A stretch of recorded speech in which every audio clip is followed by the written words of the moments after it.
Salve, salve, tudo bem? Eu sou o Dr. José Neto, sou diretor de ensino e pesquisa do Grupo Nefroclínicas. Esse é o Nefrotalks, o podcast da Nefro Academy, braço educacional do nosso grupo. E antes de assisti-lo, inscreva-se no canal, curta, compartilhe e ative as notificações no sininho para receber quando saírem novos episódios. Agora é só curtir, vai lá! E aí, Ei, boa noite, tudo minha bem? querida, famosa doutora H. Ah, que famosa que nada. Famosa é você, doutor Neto. Obrigado por você estar aqui comigo. A gente tentou algumas vezes antes Pois é. e por alguns probleminhas acabou não rolando, mas eu tenho certeza que hoje vai ser sensacional e assim, já te disse isso pessoalmente, você é uma pessoa que eu tenho um carinho mega especial, aprendi a gostar, uma amiga que a Nefro me deu, e eu tenho certeza que todo mundo te conhece aí pelo lado do transplante, né? Você é uma das grandes referências nacionais no tema, e não sei se todo mundo sabe desse seu estudo, e inclusive esse braço científico seu relacionado à aderência ao tratamento, que é tão importante no transplante, mas eu acho que é importante de maneira geral Sim. na área da saúde, né? Então a gente vai ter um tempo aí para falar bastante sobre o assunto. Obrigado aí por estar aqui conosco. Aí eu que agradeço o convite, Neto. E falar sobre aderência ao tratamento, para mim, é uma delícia, né? A gente pode falar assim 1 hora, 2 horas, 3 dias, 3 meses, 3 anos.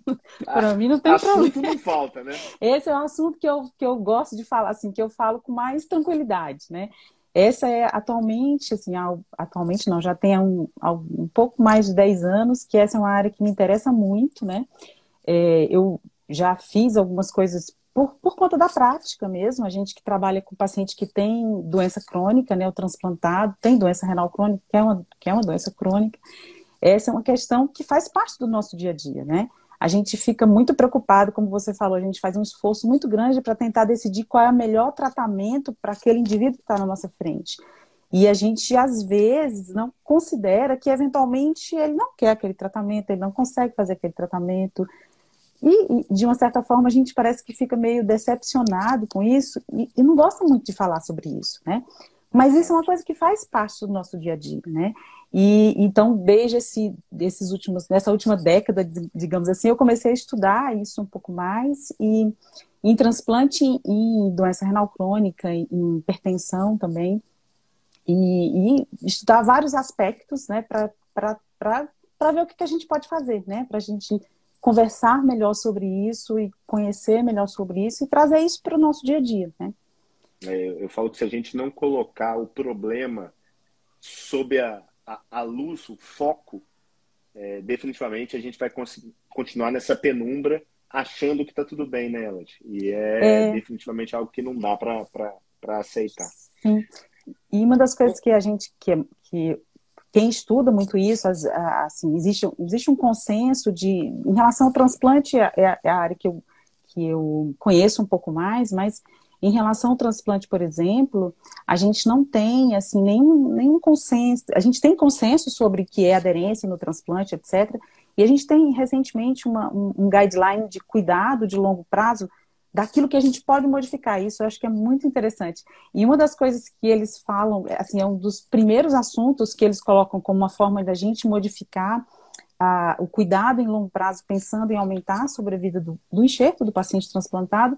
Primeira coisa um dos principais tópicos é a aderência. E a primeira recomendação é o seguinte: inclua isso no seu dia a dia, inclua isso como o quinto sinal vital do paciente, né? Legal, então, legal. que isso faça parte da sua avaliação, quer dizer, acho que a primeira recomendação é o seguinte: isso existe mesmo, tá? E se você não acha que não existe, é porque você não está procurando, você não está enxergando. No momento em que você criar uma forma de enxergar, você vai ver o tamanho do seu problema. Elad, eu vou te falar que, assim, eu acho que cada vez que passa... Eu estava conversando, o Fernando acabou de entrar aí, a gente estava conversando ontem. Eu acho que esses últimos anos eu estudei muito mais temas que flertam com o tecniquez da medicina do que especificamente estudar aquilo que a gente acaba usando muito no dia a dia. E o quanto eu cresci fazendo isso. Porque temas como esses que andam aparentemente na tangência da nossa especialidade, eles complementam de uma forma extremamente exponencial aquilo que a gente faz no nosso dia a dia, né? Porque a gente vai falar sobre aderência eu costumo brincar, eu falava muito com os residentes, né? Poxa, aderência é o seguinte, você tem a receita que você passa, aquela que o paciente fala que ele usa e aquela que definitivamente ele usa. Então, são 3 diferentes. Mas antes da gente entrar no tema, porque o papo já começa bom, né? Eu queria que você se apresentasse, Elodie, porque muita gente te conhece, mas eventualmente alguém que acabou de pousar no planeta Terra não conhece o Dr. H. A Elodie por ela mesma. De onde que você vem? Menino, eu vim de longe. Eu sou de longe, de onde eu estou agora, né? Eu sou cearense, de uma cidade chamada Paracuru, uma cidade que tem menos de 50 mil habitantes hoje, né? Eu fiz faculdade na Universidade Federal do Ceará, de Medicina, óbvio. E quando eu formei, eu resolvi fazer residência fora de Fortaleza, né? Eu fui fazer residência em São Paulo. Eu fiz residência de clínica médica e de nefrologia na Escola Paulista, hoje é a Unifesp, né? E depois, assim, eu vi que eu queria mais do que aquilo. Eu não queria só prática, eu queria fazer alguma coisa além da prática, né? E aí, naturalmente, eu fiz mestrado e doutorado, aí eu escolhi o transplante. Na verdade, eu fui convidada pelo Dr. Medina. Meu segundo serviço como residente de nefrologia foi no transplante. E eu fui, assim, no meio do estágio, ele falou assim, você já pensou em fazer pós-graduação? Eu disse, professor, eu estou tentando sobreviver na residência de nefrologia primeiro. Ele disse, mas se você pensar, acho que você dava certo para fazer transplante. Aí ficou aquela coisa no ar e tudo, então acabou que depois eu aceitei o convite, eu fui aluna não dele, mas do Álvaro Pacheco, né, que foi meu orientador tanto de mestrado como de doutorado. E depois que acabou, e aí eu fiz mestrado com uma coisa de biópsia, de depósito de oxalato de cálcio, e doutorado eu fiz experimental, então eu fiz pesquisa clínica e faço algumas coisas de experimental, e que era com isquemia e reperfusão, né? Mas aí depois eu casei e aí eu e meu marido resolvemos voltar para a cidade onde ele tinha feito faculdade, que é aqui em Juiz de Fora. Então, ao final do doutorado eu vim para Juiz de Fora e logo em seguida foi muito interessante, foi ótimo porque já teve um concurso para professor da universidade e eu entrei como professora de semiologia, né? E só mais de 10 anos depois é que eu fiquei sendo professora só de nefrologia. Eu era professora de semiologia e de nefrologia. E durante todo esse tempo a gente tentou e vem tentando assim, manter a atividade transplantadora no hospital universitário, né? Onde eu tive envolvida com várias atividades. Assim, eu faço como você falou, eu sou transplantadora, mas assim, eu tenho um envolvimento muito grande, adoro, né? Além de ser médica, me sinto assim, gosto muito do desafio de ensinar, né? Então essa é uma coisa que sempre esteve comigo, assim, na faculdade, eu fiz monitoria desde o 2º ano de faculdade. Eu fiz 5 anos de monitoria. Caraca! E a história do envolvimento com a pesquisa, depois, é um envolvimento com conhecimento e com essa maravilha que é você poder facilitar o conhecimento para as pessoas, né? Então, isso é uma coisa que me interessa muito. Então, estou envolvida tanto na graduação, onde eu sou tutora de uma liga acadêmica, como eu tenho atividades com os residentes, a gente tem aqui um programa de tutoria com os residentes que a gente atualmente está no 3º ano e fui eu que comecei tudo isso. Eu sou orientadora de pós-graduação e eu vejo pacientes também, vejo pacientes transplantados, mas faço visita no serviço de nefrologia toda semana, né? E sempre tive essa inquietude de conhecer as coisas, de tentar ver uma forma melhor de fazê-las. Então, por isso é que eu tenho esse envolvimento com pesquisa, né? E a minha área de pesquisa, assim, que é a minha cereja do bolo, na verdade, é a aderência ao tratamento e ao transplante, que é a minha atividade assistencial principal, né? Elodie, eu vou te falar o seguinte, isso um pouquinho, eu acho que é um recado até para a turma mais jovem, quem já te conhece, e a gente acaba já tá na sociedade aí há algum tempo juntos, percebe esse seu brilho no olho, né? Para você não tem tempo ruim, para você literalmente sempre pode, sempre é possível. Você é aquela pessoa que não... A gente fez uma live semana passada falando de metade cheia, metade vazia do copo. Definitivamente, quando tem um copo meio cheio, você enxerga ele inteiro cheio. Você realmente e mais do que isso, né? Você não é só aquela sonhadora, aquela utópica, não. Você corre atrás, você faz, você acontece, você é extremamente operacional. Então, fica aqui o meu respeito ao seu trabalho. Eu acho que você inspira, literalmente você inspira toda uma geração. Esse seu cuidado, esse seu carinho com a graduação. Né? A gente tem pouco mais de 2 anos, a gente lançou aqui a Nefro Academy com esse intuito de valorizar a educação como sendo realmente uma ferramenta de transformação, e você reflete isso de uma maneira ímpar. Então, é algo que eu tenho certeza que você sabe que eu penso isso, mas eu acho que contar isso para as pessoas que não te conhecem é mais um estímulo para que as pessoas colem em você, porque vale muito a pena. Mas vamos lá. Tá, vamos lá. Vamos lá falar um pouquinho. Vamos conversar sobre isso mesmo, né? Vamos parar de conversa fiada, vamos conversar sobre isso mesmo. Elad, eu acho que assim, que colocar todo mundo na mesma página significa o seguinte, eu vou até dar um passo atrás. Por que você começou a estudar aderência? Porque é algo que, é aquela coisa que todo mundo sabe que está lá, pouca gente enxerga como sendo algo a ser estudado. Olha, Neto, porque isso é uma coisa que faz parte do nosso dia a dia, né? Isso é uma dificuldade, é uma realidade. A gente via, se você atender pacientes, você vai perceber, mesmo que você não use nenhum método para fazer isso, de buscar e identificar isso, você vai perceber que as pessoas não seguem aquilo da forma com que você imaginou que tinha acordado com elas, né? Então, essa é uma coisa que faz parte do dia a dia, e foi a partir não só da frustração de imaginar que você eventualmente não estaria exercendo o seu papel de profissional de saúde da forma adequada, e também, principalmente pensando no transplantado, né? O transplantado com uma infecção pelo HIV, a gente chama que são as drogas que a gente usa para tratar essas condições, a gente chama de non-forgiving drugs, quer dizer que são drogas que, quando você não usa, você vai pagar um preço por isso, né? E preocupada com isso, eu disse, gente, essa é uma coisa que a gente precisa enxergar melhor. Então, foi a partir do dia a dia, né, disso, da frustração de, eventualmente, aquilo que você está fazendo não está fazendo de forma efetiva, e pensando nas consequências disso para os doentes que eu mais lido, foi que eu imaginei que era interessante a gente tentar estudar isso um pouco melhor para tentar contornar isso de alguma forma. Massa. E do ponto de vista conceitual, o que significa aderência? Nem vou te falar para você pedir para você trazer de uma forma formal, não. Vou ler o meu slide que eu coloco. Exatamente.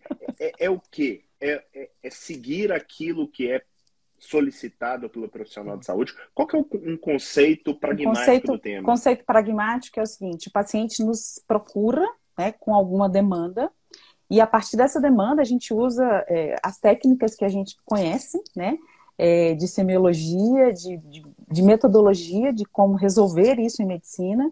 E a gente faz uma hipótese e a gente propõe uma conduta para o paciente. E essa conduta, ela inclui ela pode incluir fazer exames, ela pode incluir uma orientação dietética, ela pode incluir uma modificação do modo de vida, e ela pode incluir drogas, né? E na nossa conversa com ele, você diz, olha, eu acho que o senhor tem essa condição, para contornar essa condição que tem essa ou essas consequências agora, ou em médio ou em longo prazo, existem essas possibilidades, então a minha proposta para o senhor é que o senhor faça isso. E naquele momento, né, que a pessoa aceita aquilo que a gente dá, inclusive por escrito, você imagina, bom, então a gente imagina que naquele momento ele concordou com aquilo, né? Então, um pressuposto importante é que uma pessoa nos procura como profissional de saúde, a gente faz uma proposta a esse indivíduo e ele concorda com aquela proposta. E a gente vai avaliar se ele é ou não aderente, o quanto de fato essa proposta foi implementada. Então, de uma forma, por isso é que essa é uma definição da Organização Mundial de Saúde, que ela inclui não só nós médicos, mas os outros profissionais da equipe, que na verdade, dependendo da gravidade da doença, a doença renal crônica, ele tem esse nível de gravidade, a gente precisa de mais gente, né? A gente sozinho não tem um resultado. Com uma equipe multidisciplinar, a gente tem outro resultado. Então, acho que ele serve para todos os profissionais, né? E é isso. Eu tenho um plano E esse plano foi de comum acordo, entre aspas, e a gente vai ver como é que esse acordo está sendo efetivamente colocado na prática, né? É ver se a jogada ensaiada está funcionando, né? Isso, mais ou menos isso, né? É isso. Eu costumo dizer, ela, de que mais do que qualquer coisa, o que vale em última análise é o resultado. Você falou a palavra resultado. Sim. E me veio isso na memória imediatamente. Porque, assim, para o seu Zé que está ali na sua frente, se ele está com uma dor nas costas, cara, o que ele quer saber é se a dor vai melhorar. Ele não quer saber se ele vai ter a mesma dor daqui a 5 anos e se aquela dor vai... Ele não quer saber se aquilo é osteomuscular, se aquilo é renal, se aquilo... O que quer que seja, né? Sabe que eu acho que o principal... Eu pensando nas coisas que eu acho que seriam importantes a gente conversar, uma das coisas que eu acho muito importante a gente conversar é que não aderir a essa proposta, né, ela é uma opção da pessoa, ela é um comportamento daquele indivíduo, né? E como comportamento, e a gente tem que abordar como comportamento, e é um pouco difícil, né? Uma das coisas que é difícil é o seguinte: se eu quero saber se aquele comportamento não está sendo cumprido, né? É difícil a gente fazer isso com um exame, por exemplo, que é o que às vezes a gente faz, né? Sim. Ele não vai conseguir dizer isso. Ele até pode, eu posso dizer assim, olha, não está sendo feito, mas ele raramente vai me dizer por quê, né? Então, acho que a primeira coisa é um comportamento, é difícil da gente abordar e diagnosticar, né? E dentro de como a gente diz, como é que eu digo que o paciente está sendo não aderente, né? Isso é uma coisa que para mim era muito confusa, e a gente perguntar, eu chego para você, seu Neto, você tem uma determinada, sei lá, o que é que você tem? Aí assim, você tá, Neto, você tá fazendo o tratamento você tá tomando remédio, que é o mais simples, você tá tomando remédio que a gente conversou que era para você tomar? Aí você não está sabendo se você pode não ter começado o remédio, você pode ter começado e aí toma nas horas todas erradas, toma, um dia você toma, acho que é muito, um dia você toma outro dia você toma os 2 que eu te passei, um dia você toma às 8 horas da manhã, outro dia você toma meio-dia, entendeu? Se você vai de férias, você diz, não quero saber se eu tô doente, não levo nem os remédios, entendeu?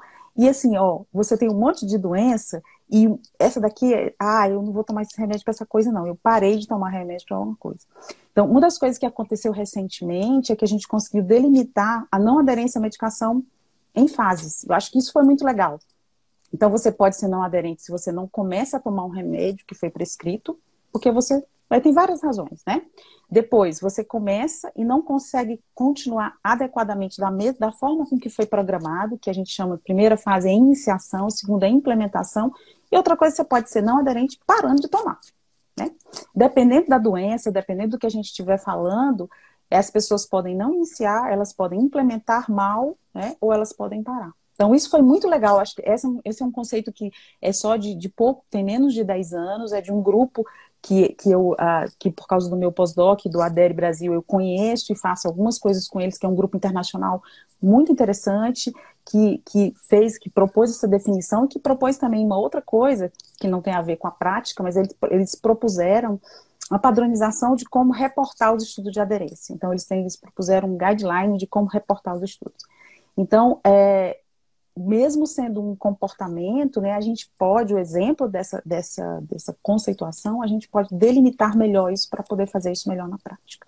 Eu acho que isso é bem prático, né? Você colocar de uma maneira extremamente didática. Olha, o sujeito pode resolver, sair do seu consultório, ele fecha a porta e fala assim, essa doutora sabe porra nenhuma, não vou tomar isso aqui. Exatamente. Ele começa ali, seja por algum motivo, né? Cara, não precisa ir longe, né? Quando você tem, sei lá, uma infecção bacteriana, você começa a tomar um antibiótico, passa 3, 4 dias, você tá melhor, você já começa a esquecer do remédio. Aí, doença aguda, né? Doença aguda é uma coisa, né? E doença crônica é outra totalmente diferente. Em relação a uma das coisas que eu acho que é uma experiência muito boa para a gente entender tudo isso, no congresso desse grupo que propôs estudo, esse grupo chama SPACOMP, eles tinham um trabalho que eu jamais vou esquecer. Eles pegaram estudantes, jovens médicos e quem quisesse participar num hospital e colocaram eles para fazerem diferentes, deram prescrições diferentes de placebo, certo? Aí tinha um que tomava 1 vez por dia, tinha um que tomava 3 vezes por dia, outro tomava 2 vezes por dia, outro tomava 2 remédios, não sei o quê. Aí o trabalho era: se pôr no lugar do outro, né? Na verdade, ele dizia que era pôr no sapato do outro. E assim, era uma tragédia, uma tragédia. E claramente a gente via que quando era doença aguda, a não aderência era menor, mas ela existia. Quando era doença crônica, quando era para tomar assim, era 4 semanas, quase ninguém conseguia fazer, né?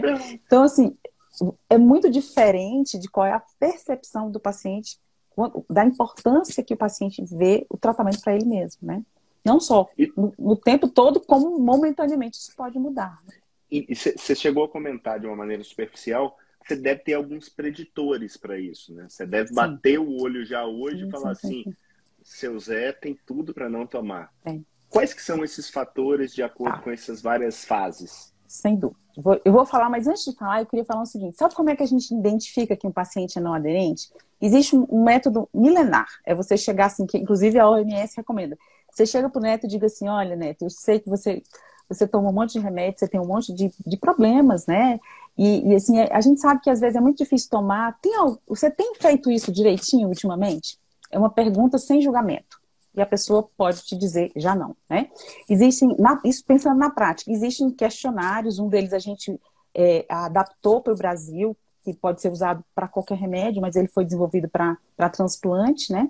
Você pergunta no último mês, né? Você esqueceu de tomar alguma vez, você atrasou mais do que 2 horas no transplante por causa do inibidor de calcineurina, você reduziu por conta própria, ou você deixou de tomar dias seguidos esse remédio. Isso avalia a implementação, é a escala bases. Então, existem questionários que você rapidamente pode identificar. Se a pessoa responder de alguma forma isso aqui, é porque ele vem fazendo isso, até subestima do que fato ele está fazendo. Muito bem, então, essas são formas de avaliar. Outra, quando você encontra uma pessoa que Deixa é não eu só voltar, aderente... porque eu acho que isso é bem importante para a turma, inclusive para mim, eu quero levar isso para a minha prática clínica. Você colocou que é importante você colocar de uma forma a não julgar, ou seja, você não pergunta do tipo assim, qual remédio você não está tomando? Você diz assim, você fala assim, poxa, se eu não está tomando, você deixou de tomar seus remédios, nunca. A não ser que assim, você faz a pergunta, não deu certo, com adolescente a gente fala assim, ó, a gente faz assim, às vezes você diz assim, qual que você deixou de tomar mesmo? Mas é sempre com a pessoa imaginando, enxergando em você alguém que vai acolher, e não alguém que vai bater, sabe? Porque você mente. Mentir é muito fácil, gente. Você tem que ser empático no final das contas, né? Exato, exatamente. Bom, e aí você imagina, você identificou que o paciente é não aderente. Por que as pessoas são não aderentes? Olha, tem mais de 10 teorias, tá, desse comportamento. Eu não vou entrar nisso, mas eu acho que do ponto de vista prático, existe os fatores de risco, que são coisas que a pessoa tem, e como você falou, quando você enxerga, você diz, isso aí vai dar ruim, né? Tem os fatores de risco e tem outras coisas que são, assim, atitudes, são coisas da forma com que você trabalha, que eventualmente você pode modificar, né? E tem outras coisas que a gente só vai saber se a gente perguntar à pessoa, né? Então, os fatores... E isso, existem várias formas de você procurar isso. Então, você tem coisas que são da pessoa, tem coisas que são de quem, junto com aquela pessoa, participa do tratamento, e aí entra quem é a pessoa de casa, com quem aquela pessoa vive, e o profissional de saúde.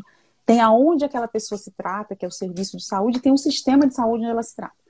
Mas acho que de uma forma simples, existem alguns fatores associados ou fatores de risco que a gente, vou usar o exemplo do transplante, mas cada doença tem as suas peculiaridades. Então, assim, existem, por exemplo, e aí, uma das coisas, no transplante a gente tem os resultados do estudo Adere Brasil, que avaliou isso em 20 centros do Brasil, com mais de 1.000 pacientes, a gente publicou alguns desses resultados, ainda continua produzindo, né? E a gente viu lá, por exemplo, para remédio, para imunossupressor, a gente viu que as pessoas que eram sozinhas, elas têm maior risco de ser não aderente no transplante, né? As pessoas que têm dificuldade de se tratar, e aí a gente avaliou isso porque eram pessoas que eram sedentárias, e eram pessoas que faltavam as consultas. Elas também eram não aderentes às medicações. E outras coisas que a gente viu, que era da forma com que a gente propõe tratar esses pacientes, que era como o serviço se organizava. Então, os serviços maiores, mais organizados, os pacientes tinham uma tendência a ser, quer dizer, eram associados a um risco menor. E aqueles serviços onde havia uma possibilidade de você negociar em relação a quantas vezes a pessoa tinha que vir ao médico, isso também os pacientes eram mais aderentes. Mas então, existem alguns fatores de risco, depende de qual é a doença, de que a gente está falando, né? E outra coisa que é muito importante, e aí tem também os questionários que a gente pode pedir a quem trabalha com a gente fazer, é a gente perguntar ao paciente por que ele não está conseguindo tomar o remédio. A gente pode perguntar assim, né?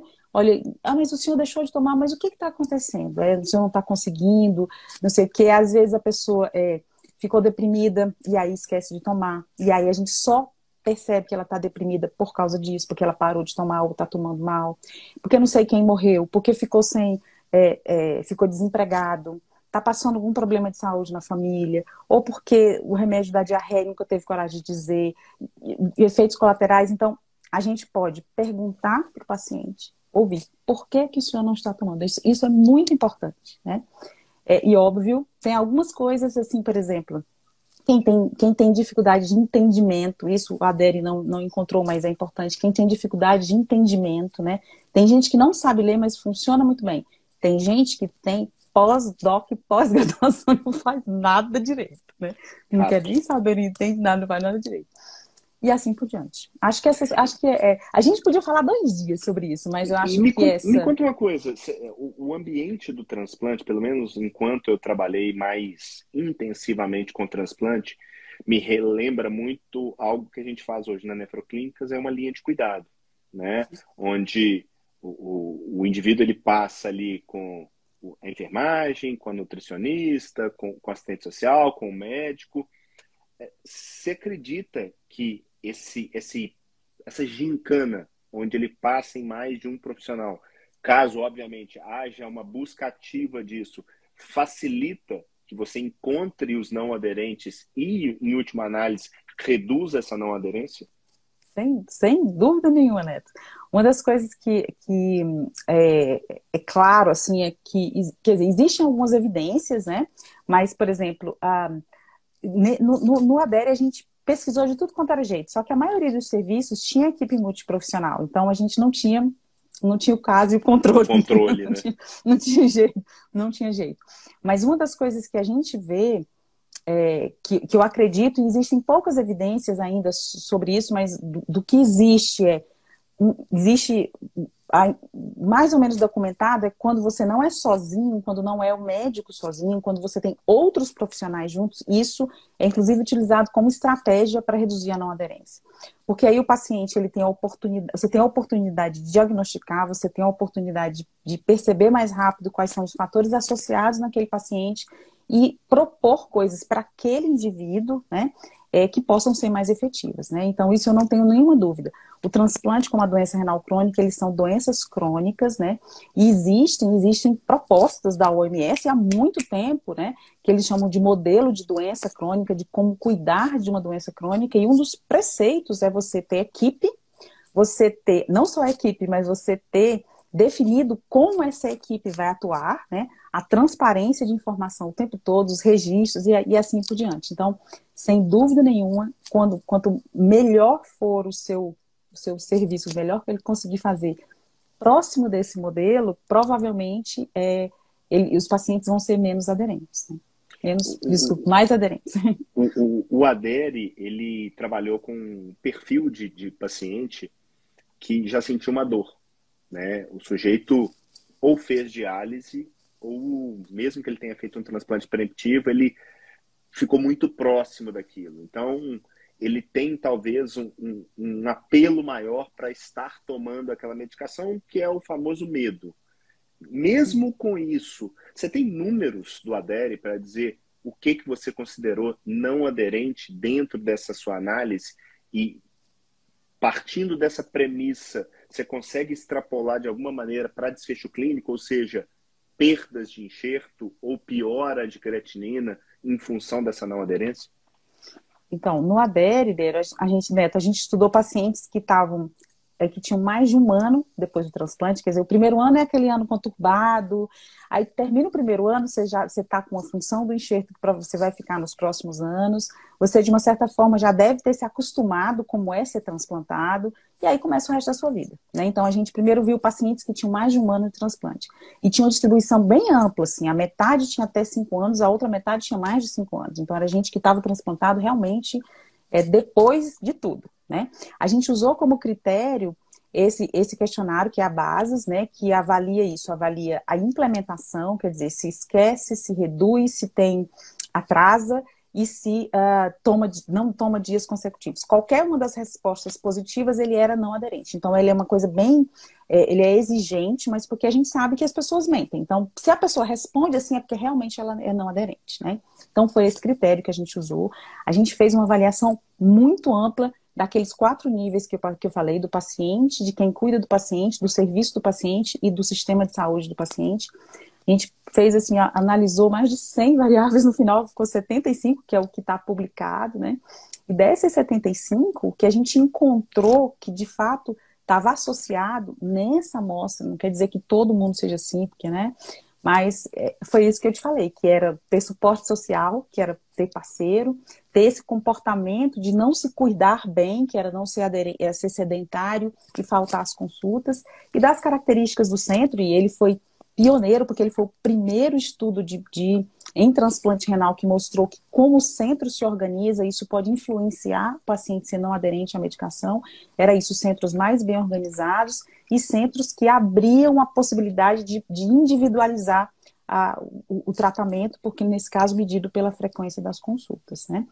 Qual que foi a média no ADERE de não aderência? 39,7%, quer dizer, 40%, tá? Isso está dentro da prevalência quando a gente usa esse tipo de instrumento, que varia de 20 a 60%, então 40%, quase a metade dos nossos doentes não tomam medicação da forma com que a gente imagina que eles estão tomando, né? O ADERE, ele não avaliou isso porque ele foi um estudo transversal, ele não avaliou desfechos. Essa é uma ideia que a gente pode, se a gente tiver força, de ver o que aconteceu com esses doentes depois, né? O ADERE não viu isso, mas os estudos que avaliaram isso, o fato do paciente ser não aderente, isso aumenta em 7 vezes a chance dele perder o enxerto, tá? Dele perder o enxerto, dele ter episódio de rejeição aguda, dele ter pior função do enxerto. Isso é muito mais caro, esse paciente é muito mais caro por causa do tipo de complicação que ele traz, né? Então, isso realmente é um diagnóstico que ele dificulta a evolução do paciente, né? E assim, do ponto de vista prático, esse sujeito ele vai existir e o que você pode fazer em última análise é tentar resgatá-lo ou minimizar essa não aderência. O que a gente tem de estratégia para lançar a mão? E vocês fizeram isso de alguma maneira no ADERE ou ele foi simplesmente um corte ali momentâneo?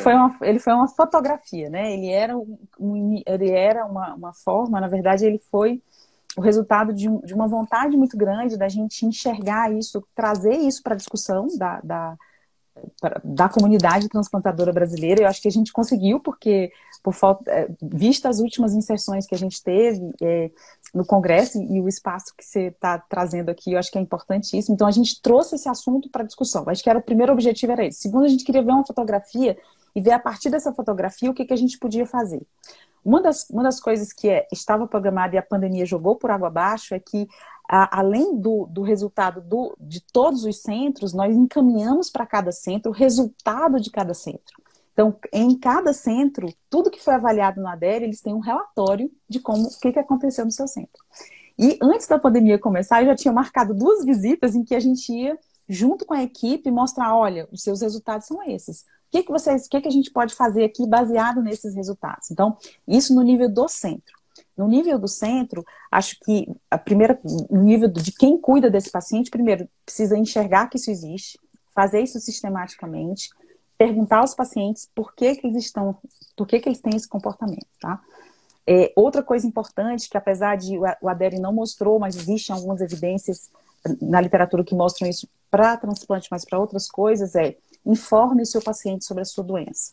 Não é só isso que vai fazer ele decidir eu ser ou não ser aderente, mas se ele for melhor informado, né, isso sempre pode diminuir. Em relação ao indivíduo, isso é o centro, né?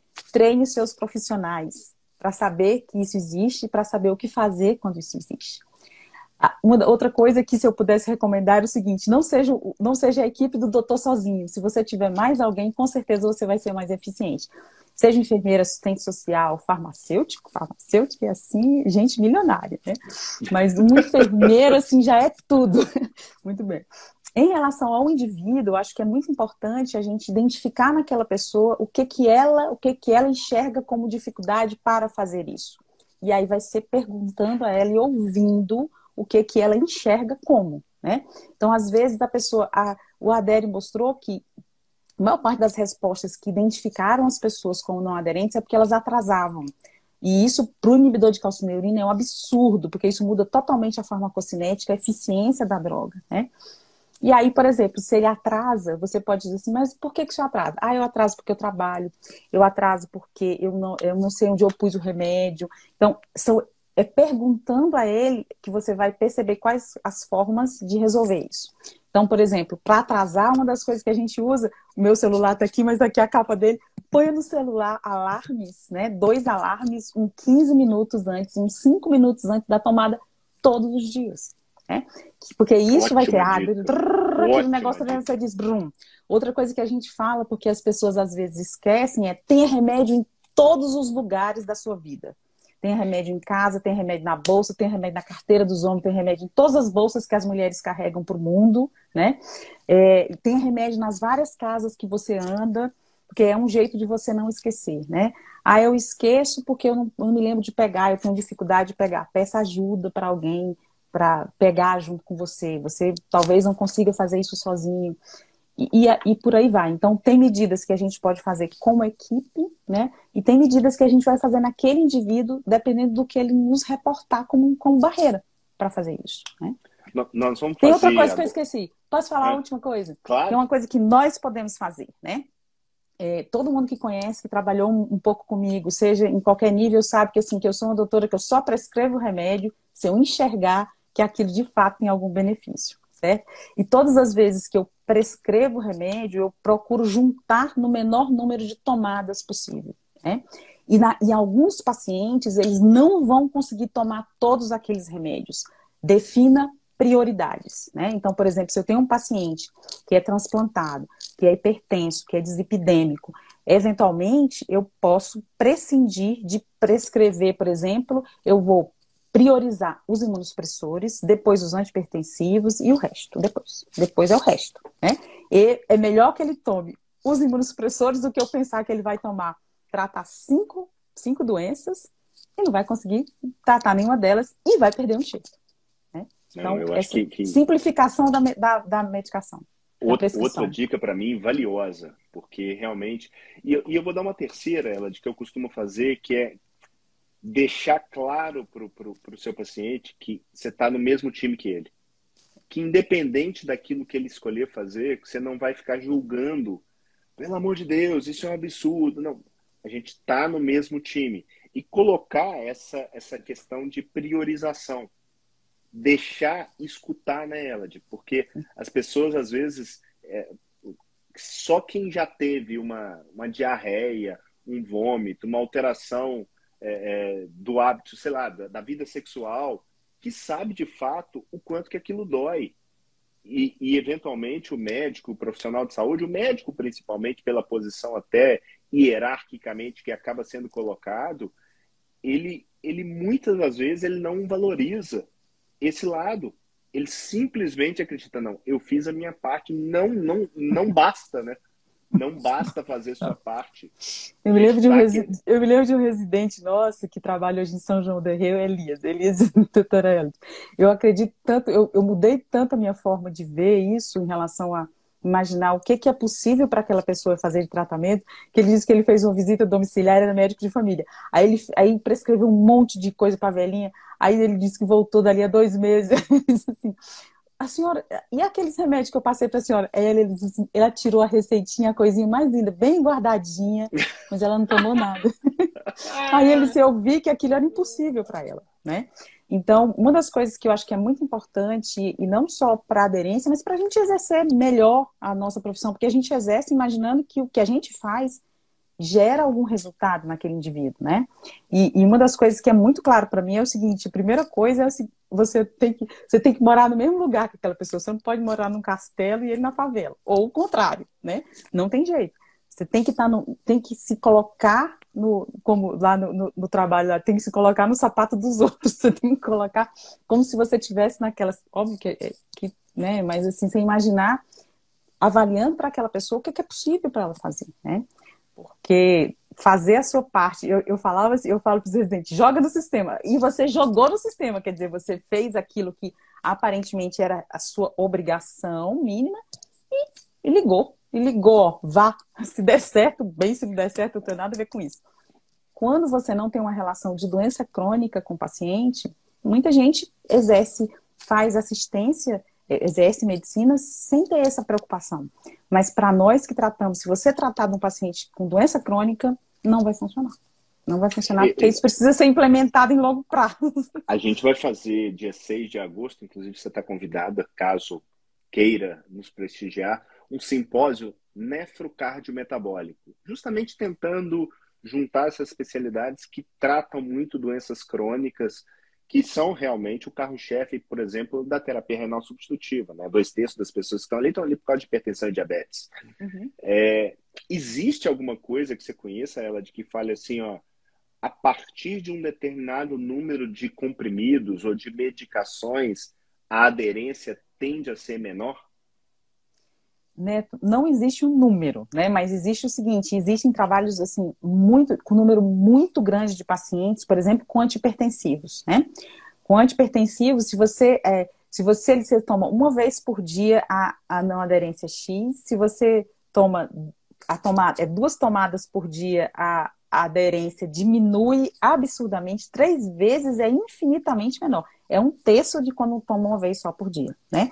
Então, existem evidências não só porque transplante de doença renal crônica, na verdade, é uma população pequena de pacientes que tem peculiaridades, etc. Mas quando a gente passa para outras medicações muito utilizadas, como, por exemplo, antihipertensivos, e aí é diferente do transplante, que são drogas que se não tomar ou não tomar, ninguém sabe de nada, você não sente nada, tanto faz como tanto fez, o negócio é lá na frente. Então, o paciente às vezes não enxerga a importância de tratar, né?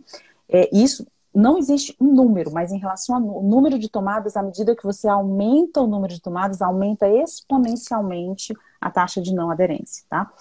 E em transplante existem poucos trabalhos, mas não existe um número, né? Mas aumentando o número de comprimidos, aumenta indubitavelmente a não aderência.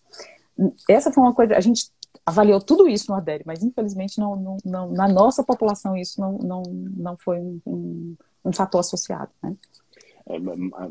Outra dica que fica, né? Então, para tratar diabetes, hipertensão, há várias possibilidades de comprimidos conjugados, né? Onde Sim. Você consegue ali um beta-bloqueador, mais um diurético, eventualmente, ao invés de você dar 3, 4 comprimidos, você dá aquilo em um só, né? Você tende a melhorar a aderência daquela pessoa. Sim. E você falou um negócio que eu nunca tinha pensado, mas que faz muito sentido, né? A pessoa que tem um cuidador, a tendência dele realmente é de ser mais aderente, porque tem um infeliz ali. Porque não é um só, são 2. Exatamente, colocando comprimido. E mais, né? Não é o você que está tomando, né? É o seu Zé. Você só tem que colocar o comprimido na boca do seu Zé. Tem estratégias assim de facilitar, por exemplo, principalmente para pessoas idosas, né? Uma das coisas que ajuda muito é aquilo que a gente chama de caixa de comprimidos, né? É uma pessoa, uma vez por semana, meus pais são idosos, a minha irmã que cuida deles faz isso, uma vez por semana ela separa as medicações daquela semana. Então, de manhã, meu pai não tem que pensar que ele tem que tomar a medicação A, B ou C. Ele abre um negocinho que tem tudo que ele tem que tomar de manhã. Pronto. Né? E isso faz para idoso, isso é fantástico. Né? Tem, inclusive, assim, eu visitei um centro que tem um viés, assim, que tem uma preocupação muito grande com a aderência na Suíça, em Lausanne, que eles têm uma farmácia de dispensação que entrega para os pacientes a medicação já na caixinha. Olha que legal, né? E isso facilita muito, de fato, que eles possam tomar. E nem é transplantado, é doença cardiovascular, né? Então, essa é uma estratégia também que para alguns pacientes ajuda muito, né? Que é a caixa de comprimidos, Não, principalmente boa. para idosos. Você comentou no início da live que a aderência ela tem a ver não exclusivamente com o uso de medicamentos, né? Ele tem a ver com fazer um determinado exame ou mudar um hábito de vida, né? E eu senti isso na pele, e eu acho que você lembra disso, né? Eu fui um cara que fui transformado por hábito de vida, eu passei a estudar nutrição e foi minha porta de entrada para estudar hábitos de modo geral. E eu lembro de ter me frustrado muito no início, porque eu sou um cara muito disciplinado. E eu falava para as pessoas, faça isso, e as pessoas não faziam. E aquilo me deixava louco, louco. E aí eu comecei a estudar algo que transcende a medicina, né? Eu comecei a estudar psicologia, eu comecei a estudar antropologia, eu comecei a estudar a respeito de formação de hábitos. E eu vi que a coisa era muito mais ampla e que eu poderia ser muito mais útil, eventualmente não sendo, entre aspas, aquele médico tradicional. Positivo. Exatamente. Talvez essa seja uma das palavras. A pessoa tem que perceber que você está no mesmo time que ela, que você está ali para ajudá-la. E eu gosto muito. Os meus filhos, eles estudam muito com mapa mental. Eu levei isso para dentro do consultório. Então, todo paciente meu, eu pego e faço um mapa mental e eu ponho um círculo no meio da página e coloco assim, ó, o objetivo principal é, e põe o nome da pessoa. O objetivo aqui é resolver o problema do João, da Maria, do Rodrigo. Não é a doença renal crônica ou o cálculo renal. E dali eu saio puxando e a pessoa fala assim, peraí, esse cara está preocupado comigo. Esse cara realmente quer me ajudar. E aí eu acho que eles talvez fiquem mais à vontade para dizer, por exemplo, que o remédio está dando diarreia. Que não consegue, né? Não Os consegue, problemas e o que não consegue fazer, né? né? Você percebe isso? E isso está na literatura de alguma maneira? Sim, sim. Isso tem vários, isso permeia vários conceitos diferentes, né? Um deles, assim, primeiro, isso vai funcionar muito bem daquelas pessoas aí de quem é o indivíduo, que são características individuais, né? Então tem pessoas que são muito eficientes, então pessoas que são que a gente chama, né, que eles são autoeficazes, né? Então eles são pessoas que uma vez que eles tomam decisões mínimas, eles conseguem efetivamente fazer isso de forma melhor do que outras, né? Isso é uma característica individual. Então, aqueles que são menos autoeficazes são aqueles que vão precisar de mais estratégias, né? Outras coisas é o que as pessoas acreditam, né? E isso é muito difícil a gente identificar, porque que a gente chama de crenças em saúde. Tem gente que acredita em coisas do arco da velha, e para diminuir, hoje em dia que existe essa coisa de fake news aí, de verdade, de tudo quanto é jeito, é muito complicado. Outra coisa que é bem importante é o seguinte, como é que aquela pessoa está naquele momento em relação à doença, em relação à vida dela que tem uma doença, né? Que os psicólogos adoram, né? Que isso eles chamam de terapia cognitivo-comportamental, que é você identificar como é que a pessoa está naquele momento e você vai propor um tratamento a partir da situação que ela está. Então, por exemplo, algumas pessoas estão em estado de negação e elas não vão fazer nada do que você disser. E aí, nessa pessoa, você vai propor o mínimo. Não adianta você propor, sabe, aquela coisa toda linda que você acha que ele ia ficar maravilhoso em 6 meses. Não. Você vai ter que fazer outro planejamento, né? Existe outras coisas também, assim, quanto a pessoa está doente, né? Quanto a pessoa tem de suporte. Então, o que, na verdade, né, é difícil a gente... e a gente entra em áreas, como você falou, que são de avaliar muito o indivíduo, que nós não temos treinamento, né, para isso, para fazer isso de forma mais rebuscada, né?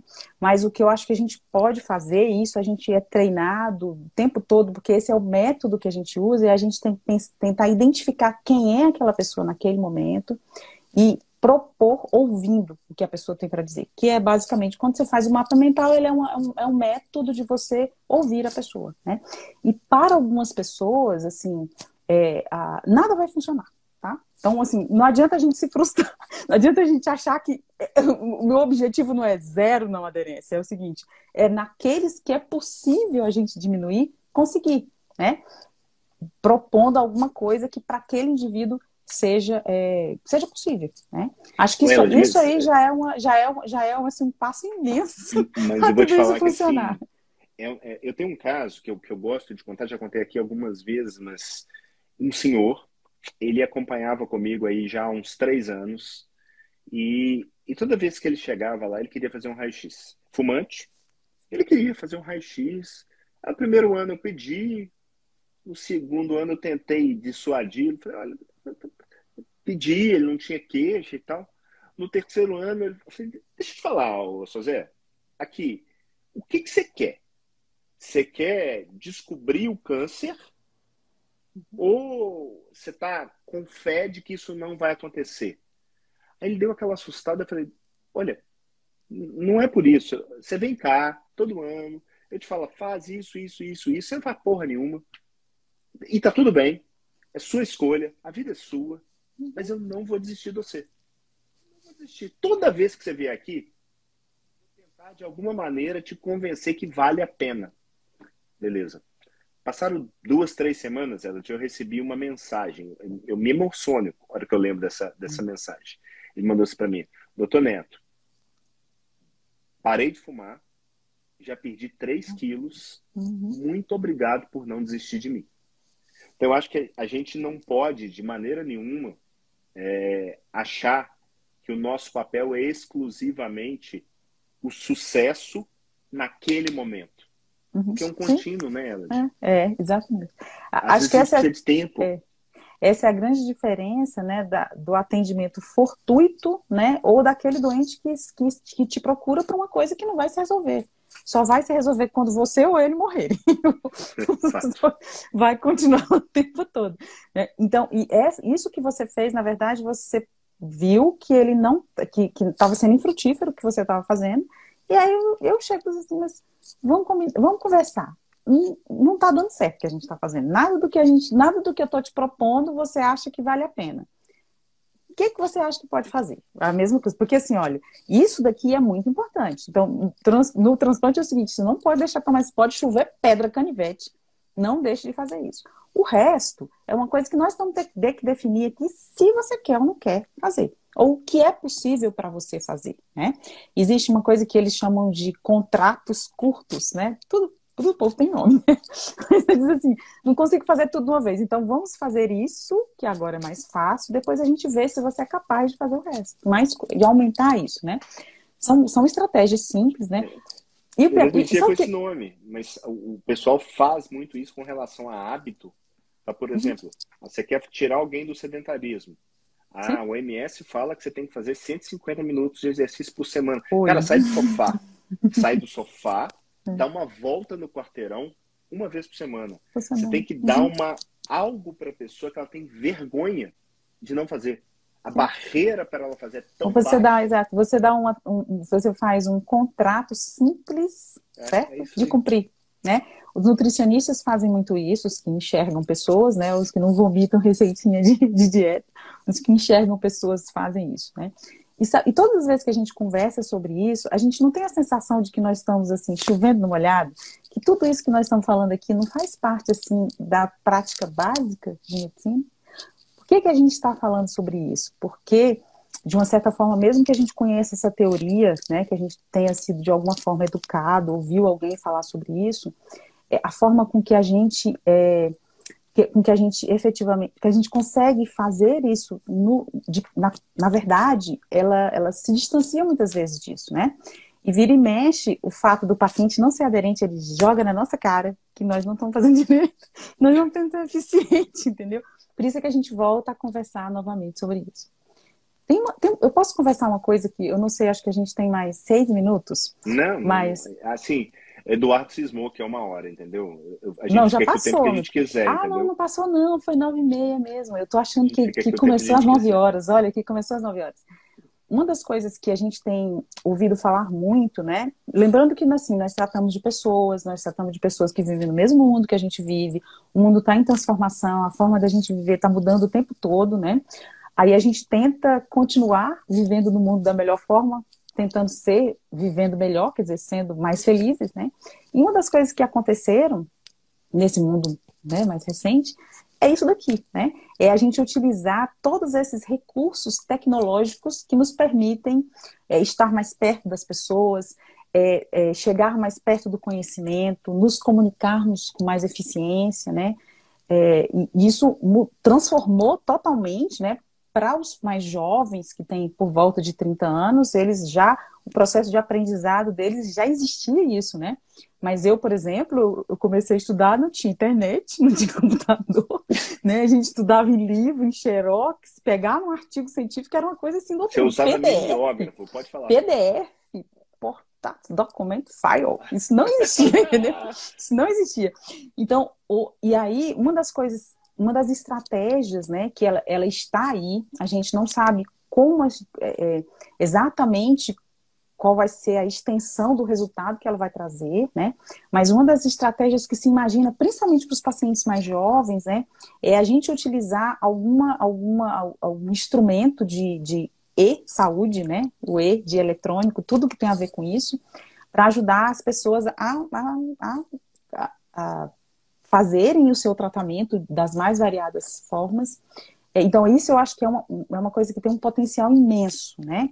Existem muitas coisas sendo feitas, poucas com resultado ainda, né? Mas, por exemplo, a história do alarme do celular é uma coisa. Em relação a quem falta consulta, né? Na Inglaterra, o sistema é público que nem o nosso, né? O Ministério da Saúde lá tem um sistema de mandar mensagens para o paciente não esquecer a consulta, né? E eles já viram, assim, que você mandar mensagens assim, você tem a sua consulta tal dia e tal dia. Aí eles mandam essa mensagem, aí para aqueles que já faltaram, eles dizem assim, olha, se você não for, tem tantas pessoas esperando pelo seu lugar. Essas são mais efetivas. Se você não for, né?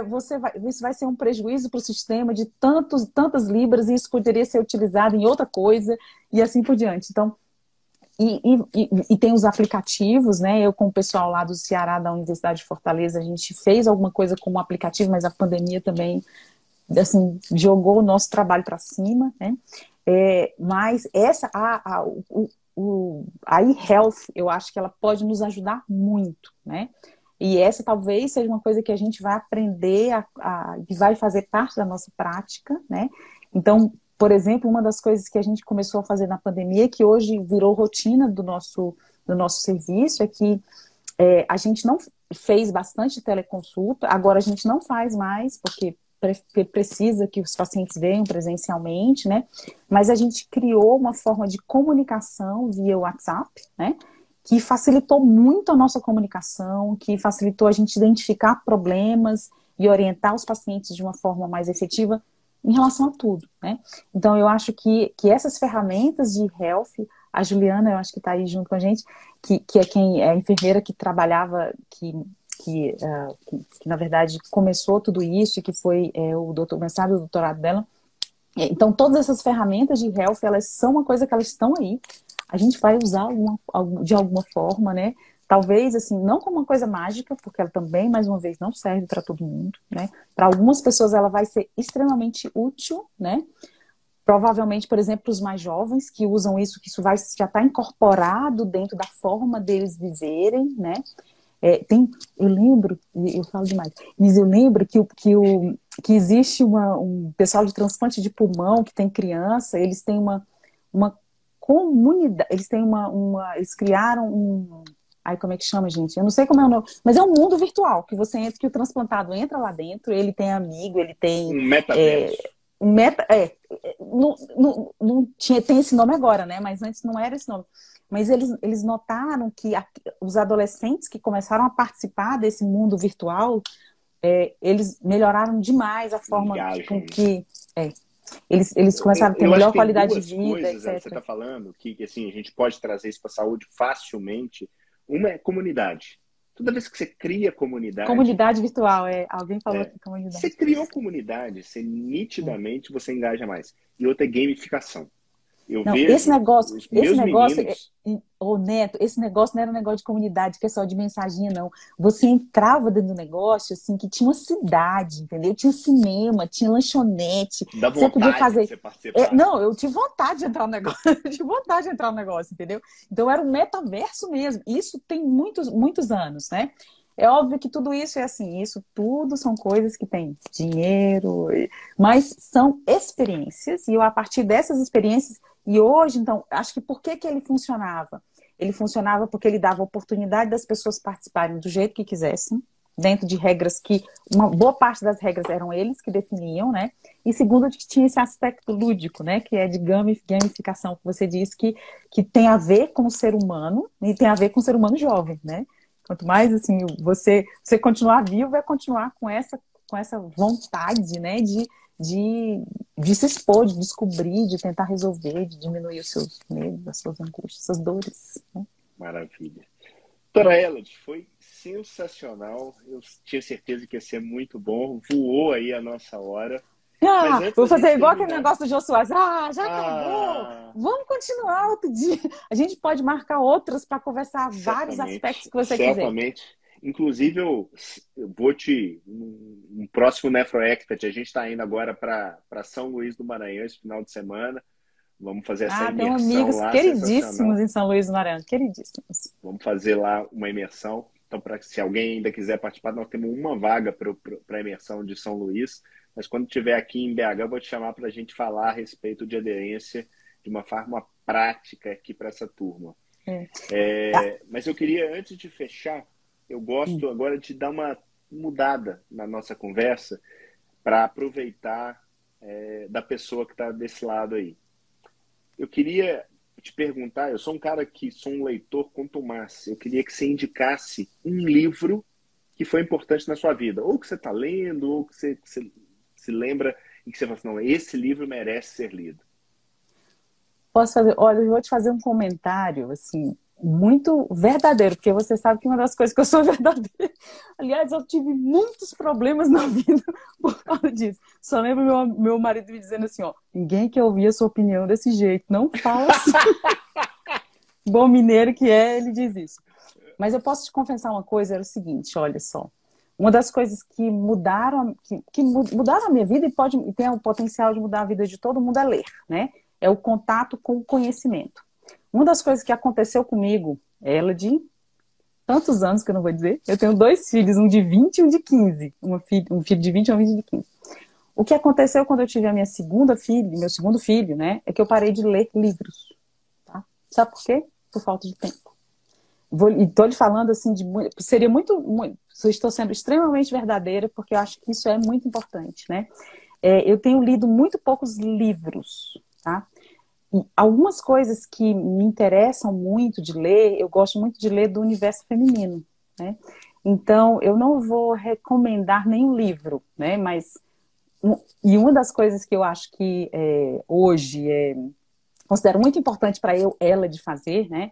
É pensar como é que eu posso colaborar para que as meninas, certo? Lutem como meninas e consigam se realizar profissionalmente, pessoalmente, etc. E eu acho que essa é uma coisa que eu...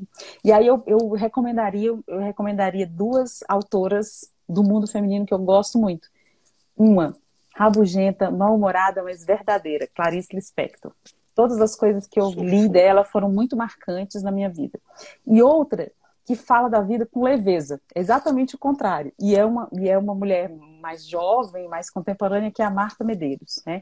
Eu lembro que eu vi uma conferência dela e assim, a pessoa e o livro são a mesma, os livros são a mesma coisa, uma conversa franca que flui, né? Se eu tivesse assim 15 livros da Marta Medeiros assim do meu lado, eu acho que eu conseguiria ler alguma coisa todo dia, não sei. Vou mentir, não sei. Eu quase não tenho tempo de nada, tá? Mas são duas escritoras que eu recomendo, que tem esses 2 aspectos que eu acho que ajudam muito as meninas. Hoje eu vou fazer isso para as meninas. Maravilha, maravilha. Se você pudesse mandar uma mensagem para o mundo, algo que você colocasse numa camiseta, num outdoor, que o Facebook distribuísse para todo mundo, que mensagem seria essa? Sabe? Seja feliz. Tá? Descubra a forma, o modo, né, que você vai conseguir equilibrar a sua vida e tudo que você faz e o que você pensa para que você aproveite o mundo, né? Acho isso para mim, eu, por exemplo, quando eu fico de mau humor, eu fico triste porque eu tô de mau humor, eu fico chateada porque eu tô de mau humor, porque eu acho que eu tô perdendo tempo, entendeu? Eu tô perdendo tempo. Eu acho que a gente tem que procurar enxergar uma forma de ultrapassar o que é ruim e passando, aproveita, porque a vida é boa, sabe? A vida é muito boa. Life is good, como a Bárbara está dizendo ali. Life is good. Boa. De uma vez, eu fui numa loja uma vez, uma loja nos Estados Unidos, em Boston. Que eu fui até agora, recentemente, há 3 semanas atrás, eu fui no Congresso Americano de Transplante e eu fui a Boston. Eu sou muito chique. Eu já fui em Boston algumas vezes. Adoro aquela cidade. E uma das vezes que eu fui, tinha uma loja dessas de bem-estar, né? Isso faz bastante tempo. E eu me lembro que eu vi o nome da loja e disse, eu vou entrar nessa loja. O nome da loja era Life is Good. É exatamente isso. A minha mensagem é Life is good. A vida é boa. Muito bom. Se você pudesse jantar com uma pessoa, viva ou morta, quem seria? Qualquer pessoa. Olha, essa daí eu vou falar um clichê, tá? Eu gostaria de jantar com a minha família. Que é o que eu faço todo. Agora ela tá menor, porque meu filho tá morando em São Paulo, mas assim, eu gostaria de viver momentos, todas as vezes que eu penso num momento muito bom, assim, que eu vou aproveitar muito, né? O primeiro que vem na minha cabeça é a minha família. Depois são os meus amigos, que aí é um monte. É um monte, aí precisava de uma mesa grande, graças a Deus. Mas eu gostaria de ter o máximo possível contato com a minha família. A minha família pequena e a minha família gigante, que eu tenho uma família gigante, tá? Ó, sensacional. Obrigado. Obrigado pelo carinho, obrigado pela amizade, obrigado pelo seu tempo. Queria te deixar aí esse momentinho final do nosso bate-papo, para você mandar uma mensagem aí para quem está conosco aí até os 47 do segundo tempo. Ótimo. Primeiro, obrigado, né? Porque eu quase ia entrar no horário errado, porque eu achei que era 7h30, como é sempre 7h30, mas aí hoje de tarde eu descobri que era às 9h30. Normalmente então, às 8h, mas hoje teve jogo do Galo. Então, obrigado. O Luizão falou que era por causa disso. Obrigada a todo mundo que ficou aqui para conversar com a gente, né? E obrigada pela oportunidade da gente conversar sobre isso, pela oportunidade de encontrar com você, que também a gente encontrar com as pessoas, acho que é uma coisa preciosíssima, né? Maravilhosa. Eu gosto muito, isso é uma das coisas que eu mais prezo, tá? Inclusive, se eu puder, eu encontrar com pessoas ao invés de ler o livro, tá? Eu confessei já aqui, já que eu não tenho tanto tempo assim, tá? Então, acho que eu agradeço muito essa oportunidade que a gente teve, agradeço a presença de todos, né? Esse é um assunto que ele é intrigante, ele está no nosso dia a dia, né? Mas, como tudo na vida, eu acho que a gente tem que abrir os olhos, levantar a cabeça e caminhar. E a gente chega em algum lugar, indubitavelmente, né? E life is good, de novo. Maravilha, maravilha. Elad, obrigado aí pelo carinho. Fica aqui o convite para a galera, para quem quiser participar do Nefro Expert. Esse final de semana ainda em São Luís, ainda temos uma vaga. E no dia 6 de agosto estaremos no simpósio Nefro Cardio Metabólico, esse aqui em Belo Horizonte, reunindo nefros, cardios e endócrinos, falando de temas que são complementares a essas áreas. Então, link na bio para quem quiser participar. Você está com o dedinho levantado? Um dedinho só para dizer outra coisa. Fale. Assim, eu estou sempre à disposição, tá? Para quem quiser, para discutir esse assunto e outros assuntos de educação, sempre à disposição. Então, me disponibilizo, acho que eu aprendi isso com o Hélio Tedesco. É só me chamar que eu vou. Tá? Boa. Manda um direct para a doutora H que ela responde. Elad, obrigado. Fica com Beijo Deus. para você, Valeu querido. demais. Obrigada. Viu? Voltará aqui com certeza, viu? Obrigada. Tchauzinho. Valeu. Tchau, tchau. Valeu, tchau, tchau, gente. Um abraço. E aí, gostou do nosso episódio? Se sim, curta, compartilha, deixa seu comentário, se inscreve no canal e não deixe de ativar as notificações no sininho para receber quando saírem novos episódios. Valeu, até a próxima!